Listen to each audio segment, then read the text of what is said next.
कशाला म्हणतोय आणि आम्ही बदलतोय म्हणजे नक्की काय बदलतोय आणि काय करतोय।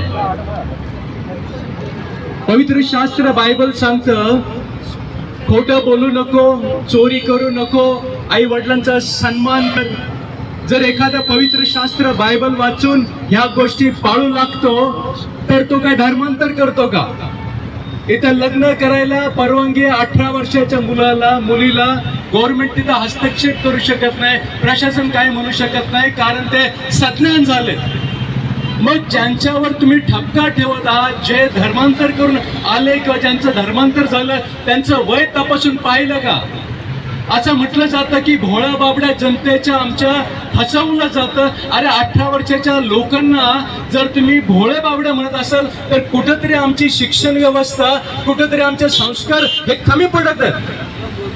जर आम्हाला आमिष देऊन धर्मांतरण केलं असं म्हटलं जातं तर आम्ही असं म्हणू की तुम्हाला हे आळ लावण्यासाठी कोण पैसे देतं हे तपासून पाहता का? कारण आम्ही दिलेलं आजपर्यंत इथं आहे की कोणी हात वर करून दाखवू शकतं का की आम्हाला कुणाला तरी आमिष दाखवलं पैशाचं? आहे कोणी? या ठिकाणी कुणीच नाही। जर धर्मांतर करून घेणं, जबरदस्तीने करून घेणं एवढंच महत्वाचं होतं तर ज्या आमच्या आदर्श सावित्रीबाई फुले आहेत, जे आमचे ज्योतिबा फुले आहेत, त्यांना ख्रिस्ती मिशनरांनी शिकवण दिली, त्यांना का ख्रिश्चन नाही केलं? आज आमच्या पाठीमागे आदर्श बाबासाहेबांचा पुतळा आहे। आम्ही सर्व त्यांनी दिलेलं संविधान पाळून पाऊल पुढे टाकत आहोत। आम्ही कधी तपासून पाहिलं का इंग्लंडला त्यांना कोणत्या समाजाच्या लोकांनी शिक्षण दिलं? संस्कृत मध्ये दिलं, हिंदी मध्ये दिलं, इंग्लिश मध्ये दिलं।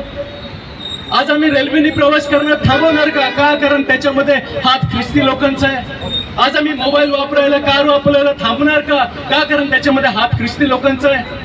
आज आम्ही पेट्रोल भरणं थांबवणार का? कारण पेट्रोल इस्लामिक देशांमधून येतं म्हणून। का द्वेष वाढवत चालला आहात? त्या समाजकंटकांना मी एकच विचारेल की समाजामध्ये वितुष्ट उत्पन्न करून तुम्हाला काय फलप्राप्ती होणार आहे? इथं हिंदू मनुष्य 80 वर्षाच्या वर जगत नाही, मुस्लिम 80 वर्षाच्या वर जगत नाही, पारसी 80-100च्या वर जगत नाही, ख्रिस्ती तरी कुठं 200 वर्ष जगणार आहे। त्यामुळे तो ओढून ताडून ख्रिस्तीवा करेल। आम्ही ओपन मध्ये पडतो, आम्हालाच नोकऱ्या मिळत नाहीत, लवकर संघर्ष करावा लागतो आणि इतर जण आणखीन हात घेऊन आम्ही संघर्ष कुठं स्वतःच वाढू।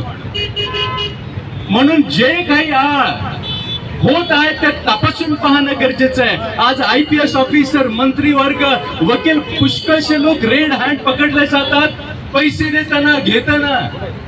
आज एक व्हिडिओ, आज एक कुठं बघितलंय की आजपर्यंत 20 सालापासून, आज 2025 आहे, 20 सालापासून आज ख्रिस्ती अनुयायी भारतामध्ये आहेत। भारताला स्वातंत्र्य मिळण्यापूर्वीपासून ख्रिस्ती समाज हा भारतामध्ये आहे। आज एवढ्या 2000 वर्षामध्ये एक व्यक्ती कुठे सापडली का तुम्ही रेड हँड पकडली की हा ह्यांना आम्ही पैसे देताना पकडलं? मी तर म्हणाल चला आम्ही जर तांदूळ देतो ना, तुम्ही बिर्याणी का नाही देत?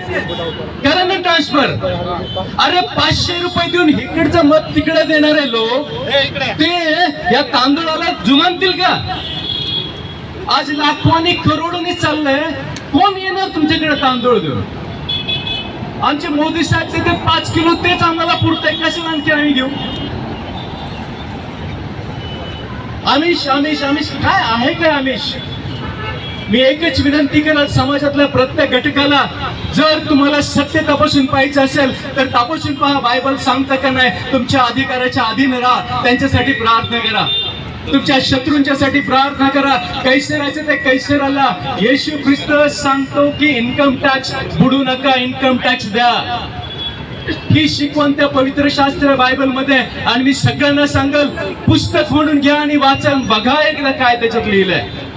जर हिंदू म्हणून बायबल वाचाल तर समजणार नाही, जर मुस्लिम म्हणून बायबल वाचाल तर समजणार नाही, आणि त्यातल्या त्यात जर ख्रिस्ती म्हणून बायबल वाचाल ना तर अजिबात समजणार नाही। मी मनुष्य आहे, मला पापमुक्ततेची गरज आहे, त्या उद्देशाने हातामध्ये तो ग्रंथ घेऊन वाचायला सुरुवात केला। तुमचे सर्व गैरसमज दूर झाल्याशिवाय राहणार नाही।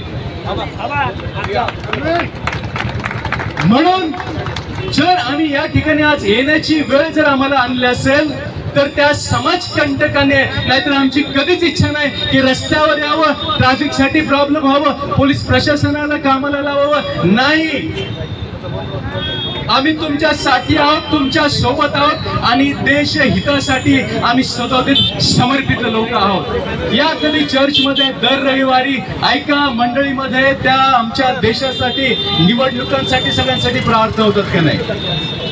याचं कारणच आहे आम्ही देशावर प्रेम करतो. याचं कारणच आहे की आम्ही संविधानावर प्रेम करतो. आणि जर संविधान प्रचार आणि प्रसाराची परवानगी देतं तर महत्वाची बाब तुम्ही पण करू शकता. तुम्हाला कुणी अडवलं?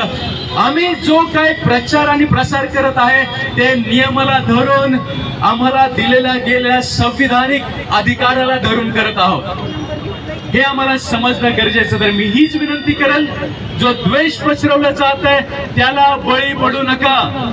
जी बदनामी केली जाते त्याला बळी पडू नका. तर त्या गोष्टींच्या मूळ कारणाला उतरायचे प्रयत्न करा, सत्य शोधायचे प्रयत्न करा.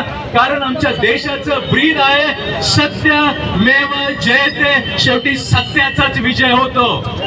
आणि येशू ख्रिस्त म्हणतो, मार्ग मी आहे, सत्य मी आहे आणि जीवन मी आहे. आणि सत्याचा शेवटी विजय होईल. म्हणून कोणत्याही खोट्या नाट्या ऍडव्हर्टाइजमेंटला, खोट्या नाट्या प्रचाराला बळी न पडता शहानिशा करावी. व जे आम्ही सर्व तुमचे हितचिंतक आमच्या सोबत तशीच मैत्री राहू द्या आणि आम्हालाही तुमच्याशी तशीच मैत्री करण्याचा ती संधी द्या.